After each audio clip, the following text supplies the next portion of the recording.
Un nouveau service de taxi autonome à Las Vegas. Ah bah tiens, c'est une Ioniq 5. Oh putain, tous les capteurs et tout, ça rend la voiture vraiment laide, hein. Oh la vache. Alors, ces taxis autonomes vont-ils servir au Grand Prix de Las Vegas de Formule 1 en 2023 d'ailleurs? On peut se poser la question, peut-être, hein. La startup américaine Motional a annoncé mercredi le lancement d'un service de taxi autonome à Las Vegas, les véhicules pouvant dorénavant être réservés à la plateforme d'Uber. Motional va mettre à disposition des utilisateurs d'Uber sa flotte de Ioniq 5, des véhicules électriques capables de se déplacer sans chauffeur. Le service sera accessible via les options UberX ou Uber Confort électrique de l'application mobile. Les clients pourront se voir proposer l'une des voitures de Motional et devront accepter la course. Pour l'heure, des conducteurs pouvant intervenir en cas d'imprévu seront présents à bord, mais Motional espère proposer des taxis entièrement autonomes, sans chauffeur en 2023.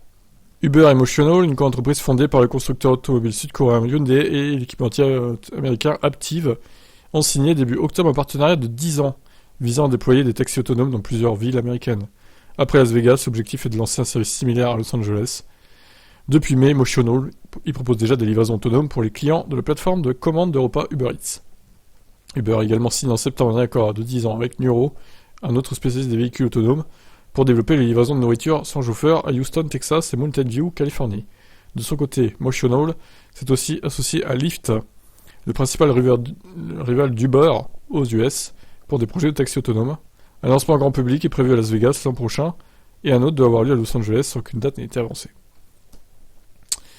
Ouais, bah si c'est au point, pourquoi pas, mais je doute que ça soit vraiment infaillible, hein, encore une fois, ces voitures. Et moi, je serais pas rassuré vraiment de monter dans une voiture où il y a personne dedans, et qu'on peut pas prendre le volant, quoi. Enfin, ça fait peur, franchement, ça fait peur. Après, bon, peut-être qu'on s'y fera avec l'habitude dans le futur, hein, je sais pas, dans 20-25 ans, ça sera peut-être la norme, hein. Mais bon, ça va être dur de s'y faire, je trouve.